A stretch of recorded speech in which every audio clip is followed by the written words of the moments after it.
Bismillahirrahmanirrahim. Assalamualaikum warahmatullahi wabarakatuh. Pada materi kali ini kita akan membahas syarat-syarat pilot dan beberapa contoh perusahaan yang pernah digugat pilot atau sudah dinyatakan pilot. Di materi sebelumnya kita sudah pernah membahas bahwa yang dapat dinyatakan pilot itu adalah debitor. Nah, debitor bagaimana yang dapat dinyatakan pilot? Berdasarkan pasal 1 ayat 1 Undang-Undang Nomor 37 Tahun 2004 atau biasa disebut sebagai Undang-Undang Kepilotan, disebutkan bahwa debitor yang dapat dinyatakan pilot adalah debitor yang mempunyai 2 atau lebih kreditor. Jadi nggak bisa cuma satu doang ya. Dan tidak membayar lunas sedikitnya satu utang yang telah jatuh tempo dan dapat ditagih. Jadi hutangnya debitor kepada kreditor itu sudah jatuh tempo. Dinyatakan pilot dengan putusan pengadilan. Jadi yang bisa menyatakan pilot bukan debitor ataupun kreditor, tapi hakim berdasarkan dengan putusan pengadilan, baik atas permohonannya sendiri maupun atas permintaan satu atau lebih kreditornya. Jadi yang melakukan permohonan pilot itu bisa debitornya sendiri atau kreditornya. Lalu kita akan bahas apa definisi utang menurut Undang-Undang Kepilotan, yaitu tertulis di pasal 1 ayat 6 yang menjelaskan bahwa kewajiban yang dinyatakan atau dapat dinyatakan dalam jumlah uang. Jadi hutang itu harus selalu dapat dinyatakan dalam jumlah uang. Kalau tidak bisa dinyatakan dalam jumlah uang, maka bisa jadi itu adalah hutang yang cacat secara hukum.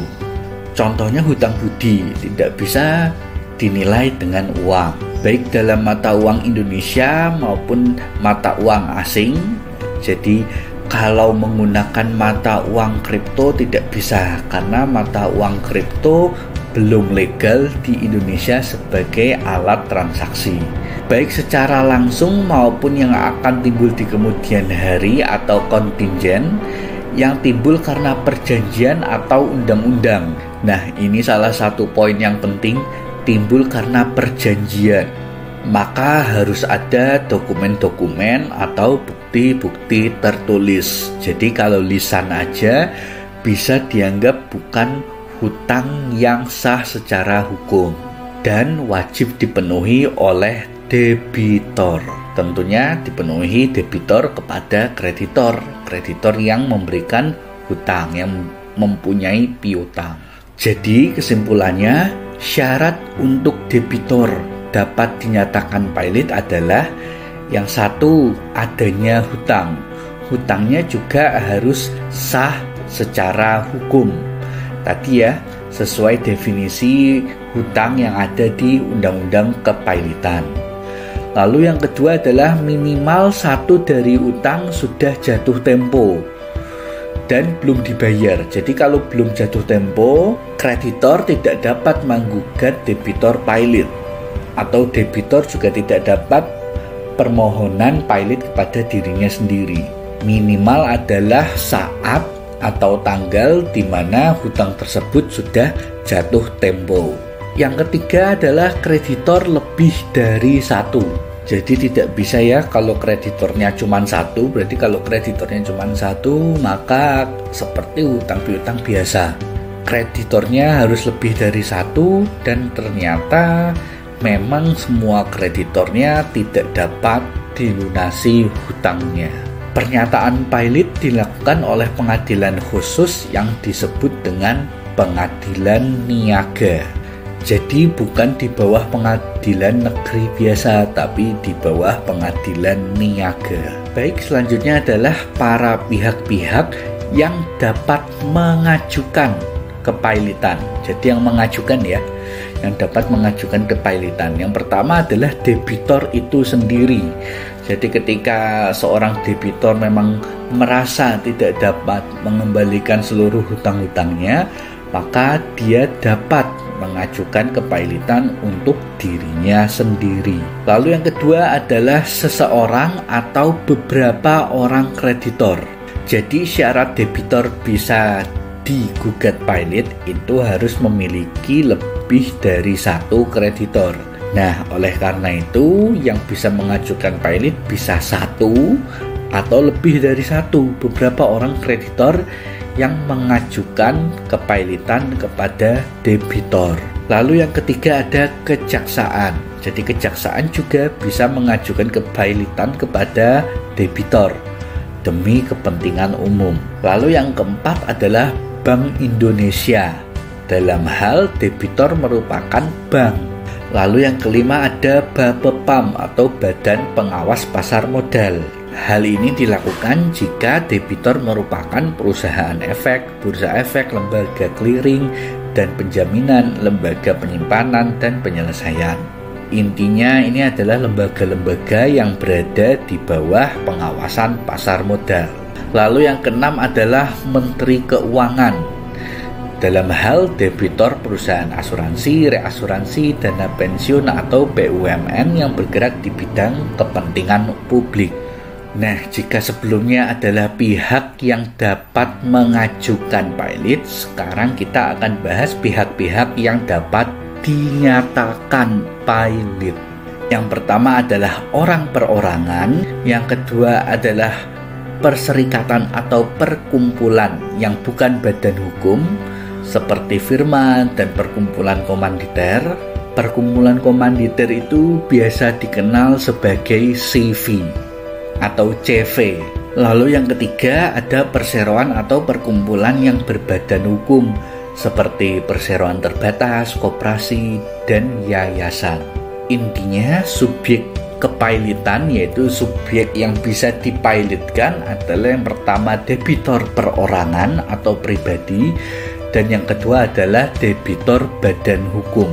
Nah, biasanya debitor badan hukum inilah yang kalau dipilotkan maka beritanya bisa sampai masuk ke media-media massa.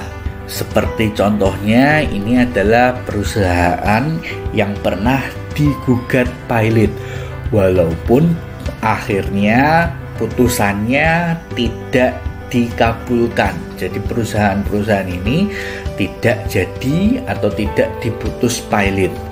Misalkan seperti Sentul City, ini ya perusahaan properti. Lalu Carrefour dari Transmart, S Hardware, MNC, dan juga yang terbaru dan lagi hot-hotnya Garuda Indonesia. Jadi tidak semua gugatan pilot itu pasti dikabulkan.